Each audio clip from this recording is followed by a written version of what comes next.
Present indefinite tense. Hello everyone, welcome back to my channel. Student, आज हम present indefinite tense करेंगे जो कि प्रेजेंट का फर्स्ट टेंस है। प्रेजेंट के 4 टेंस होते हैं।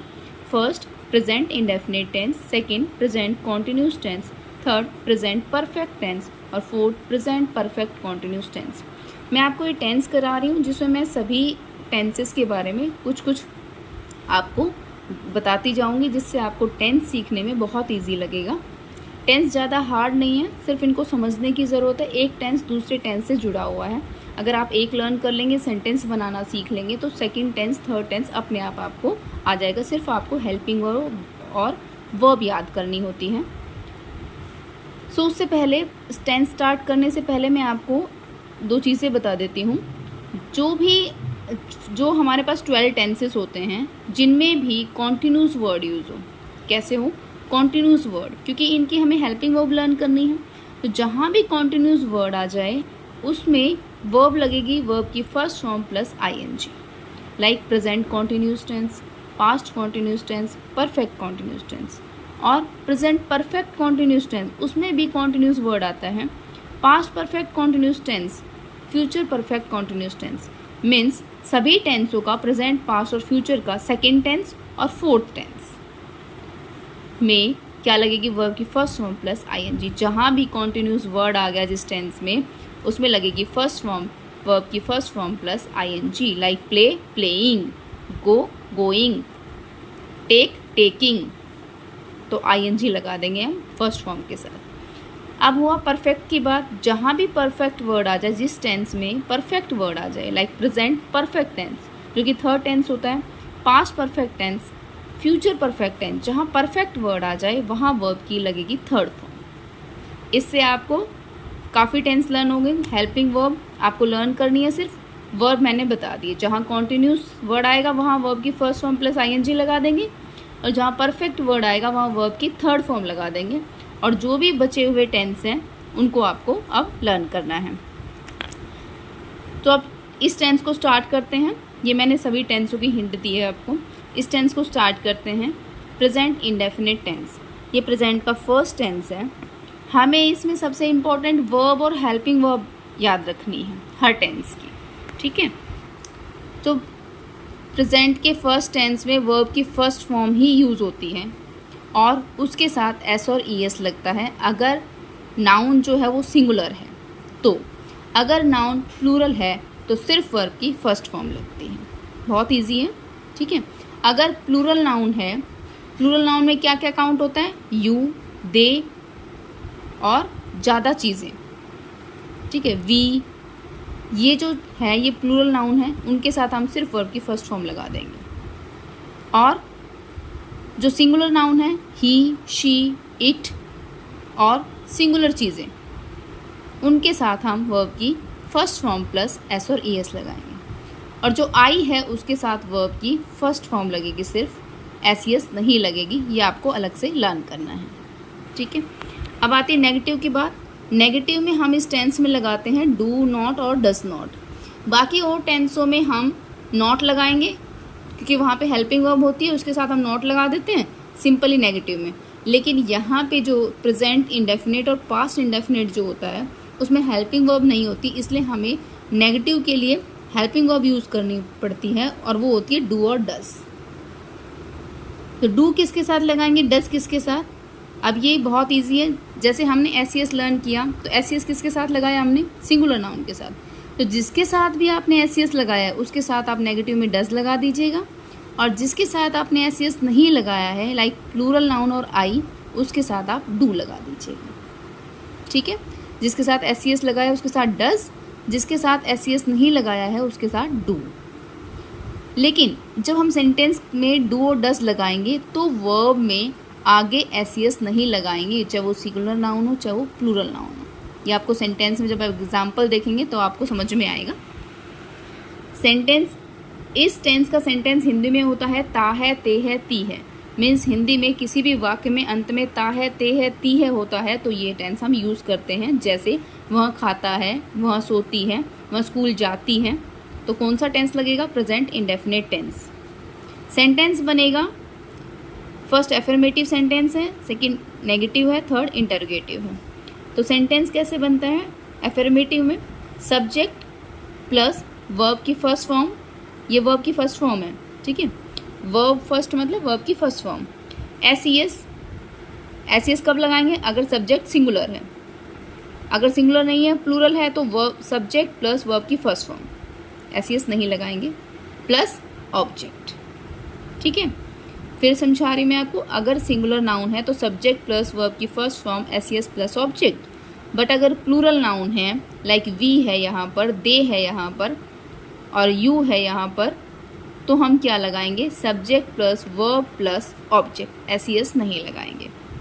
नेगेटिव में सब्जेक्ट प्लस डू नॉट और डज नॉट, डू या डज में से एक यूज़ करना है हमको, नॉट यूज़ करना है, वर्ब और प्लस ऑब्जेक्ट, ठीक है। डू मैंने आपको बताया आई और प्लूरल नाउन के साथ, डज सिंगुलर नाउन के साथ। थर्ड इंटरोगेटिव सेंटेंस कैसे बनेगा? जो हेल्पिंग वर्ब है वो आगे आ जाएंगी, हेल्पिंग वर्ब कौन सी है? डू और डज आगे आ जाएंगे और सब्जेक्ट पीछे चला जाएगा। डू या फिर does plus subject plus verb की first form plus object. Sentence देखते हैं हम इसके। हिंदी मैंने जैसे आपको बताया, मैं खाता हूँ, ता है, ते है, ती है लगेगा लास्ट में, ठीक है। तो क्या है पहला हिंदी का सेंटेंस? मैं खाता हूँ, मैं की इंग्लिश आई, खाता हूँ। अब ये टेंस कौन सा है? प्रेजेंट इंडेफिनिट टेंस, तो हम वर्ब की फर्स्ट फॉर्म लगा देंगे, आई ईट।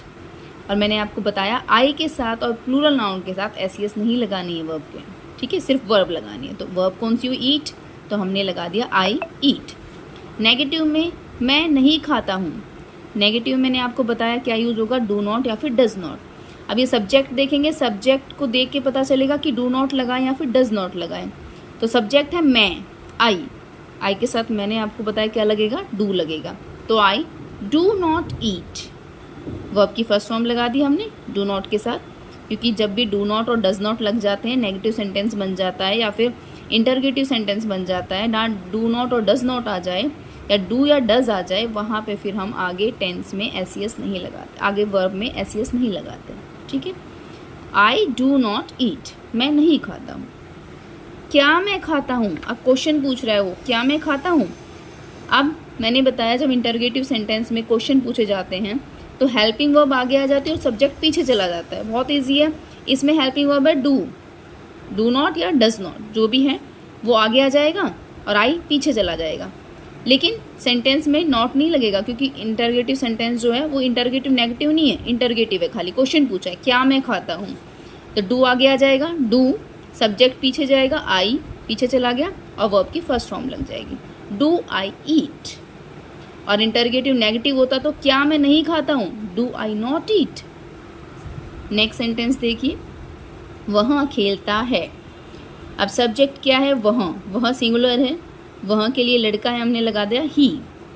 सिंगुलर के लिए मैंने आपको बताया कि वर्ब की फर्स्ट फॉर्म प्लस एस और ईएस लगेगा, तो प्ले के साथ लगेगा प्लेज, ही प्लेज। नेगेटिव में वह नहीं खेलता है, वह के लिए ही लगाया। अब नेगेटिव में हमें डू नॉट या डज नॉट लगाना है, और अगर सिंगुलर सब्जेक्ट है तो हम क्या लगाएंगे? Does not, he does not play. हमने सिंगुलर सब्जेक्ट के साथ एस लगाया है, वो सिर्फ किस में लगाया? एफर्मेटिव में। जहाँ डू डज आ जाए वहाँ पे हमें प्ले के साथ वर्ब के साथ एस नहीं लगाना है, खाली वर्ब की फर्स्ट फॉर्म लगानी है, इसको याद रखना है आपको, ठीक है। ही डज नॉट प्ले, वह नहीं खेलता है, he does not play. Third interrogative, क्या वह खेलता है, तो क्वेश्चन बनेगा, इंग्लिश में बनेगा। अब क्या जो हेल्पिंग है वो आगे आ जाएगी, सब्जेक्ट पीछे चला जाएगा, डज ही प्ले, क्या बन जाएगा? डज ही प्ले, क्या वह खेलता है। नेक्स्ट सेंटेंस देखिए, वर्षा होती है। वर्षा के लिए हमने ईट लगाया, होती है तो इट रेन्स, वर्षा होती है, वर्षा के लिए हम इट यूज़ करेंगे, और इट रेन्स। अब इट सिंगुलर है तो हमने रेन के साथ साथ एस लगा दिया, इट रेन्स। वर्षा नहीं होती है, it does not rain, singular में डज नॉट लगेगा तो इट डज नॉट रेन। क्या वर्षा होती है? Does it rain, does it rain. जब भी हम क्या वाले इंटरोगेटिव सेंटेंस बनाते हैं तो हेल्पिंग वर्ब को आगे दे देते हैं ऐसे, ठीक है, सब्जेक्ट को पीछे दे देते हैं और फिर वर्ब लगाते हैं। तो does it rain, cross multiplication कर दीजिएगा, सब्जेक्ट आगे डज गया, इट पीछे आ गया, डज इट और फिर वर्ब लगा दीजिए rain, does it rain. Next sentence he rights. अब ही राइट्स की हिंदी आप खुद बनाइए, कमेंट में डालिए। ही राइट्स, ही का वह होगा और राइट लिखता है, तो वह लिखता है। राइट्स क्यों लगाया? क्योंकि सिंगुलर सब्जेक्ट है। नेगेटिव में ही डज नॉट राइट, इसकी हिंदी आप कमेंट में भेजें। डज ही राइट, डज आगे आ गया और सब्जेक्ट पीछे चला गया और वर्ब एस टी रह गया, लास्ट में क्वेश्चन मार्क लग गया। क्वेश्चन पूछा हमने, डज ही राइट, और इंटरोगेटिव नेगेटिव बनेगा does he not right. Okay, again मैं आपको इस टेंस का रिवीजन करा देती हूँ थोड़ा सा। टेंस फर्स्ट है, प्रेजेंट इंडेफिनिट टेंस है, वर्ब की फर्स्ट फॉर्म प्लस एस लगेगा सिंगुलर में और वर्ब की फर्स्ट फॉर्म लगेगी प्लूरल में। नेगेटिव में डू और डज लगा देंगे, डू लगाएंगे आई और प्लूरल नाउन के साथ और डज लगाएंगे सिंगुलर नाउन के साथ। जिन वाक्यों में हिंदी में ता है, ते है, ती है आता है उसके लिए टेंस यूज़ करते हैं। नेगेटिव में डू नॉट और डज नॉट लगाते हैं। और इंटरोगेटिव सेंटेंस में हेल्पिंग वर्ब मीन्स जो डू नॉट और डज नॉट है वो आगे आ जाएगी और सब्जेक्ट पीछे चला जाएगा और वर्ब की सिर्फ फर्स्ट फॉर्म लगेगी। जहाँ डू या डज का यूज़ हो गया वहाँ वर्ब के साथ एस नहीं लगेगा, चाहे वो सब्जेक्ट सिंगुलर हो या फिर प्लूरल हो। आपको इस टेंस में कुछ समझ में नहीं आया तो आप कमेंट करके मुझे भेजिएगा, मैं क्लियर करने की कोशिश करूँगी।